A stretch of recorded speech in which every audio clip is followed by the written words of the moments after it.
திருப்பூரில் ரங்கராஜ் பாண்டே, மணிகண்டன், பழனி, எழிலரசி, கபிலா விசாலாட்சி, ஹேமவர்த்தினி, நாராயண கோவிந்தன் பங்கேற்கும் சாணக்கியாவின் சில் பட்டிமன்றம் ஆகஸ்ட் 8 சனி மாலை 6 மணிக்கு. இடம் காயத்ரி மஹால், காங்கேயம் ரோடு, திருப்பூர். அனைவரும் வருக, அனுமதி இலவசம்.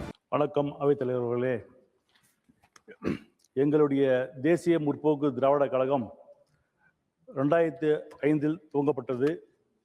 எங்களுடைய தலைவர் கேப்டன் விஜயகாந்த் அவர்கள் தமிழக மக்களுக்கும் தமிழர்களுடைய இளைஞர்களுக்கும் ஒரு உறுதுணையாக இருந்தவர். கட்சி ஆரம்பித்த பிறகு நீட் தமிழகத்தில் முதல் குரல் கொடுத்தவர் எங்களுடைய தலைவர் அவர்கள். அதே போல இன்று கர்நாடகா மாநிலத்தில் கட்ட உள்ள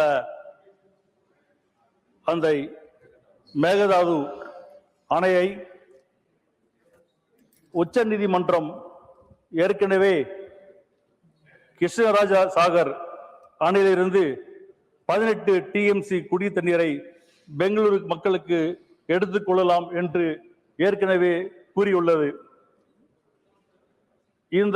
இந்த அணை கட்டினால் தமிழக மக்களுக்கு, விவசாயத்துக்கு, லட்சக்கணக்கான தமிழக மக்களுக்கு இழப்பு ஏற்படும். ஆகையால் உங்கள் வாயு மூலியமாக கர்நாடக அரசை அந்த அணையை கட்ட தடுக்க வேண்டும் என்று கேட்டுக்கொண்டு விரும்புகிறேன். நன்றி, வணக்கம்.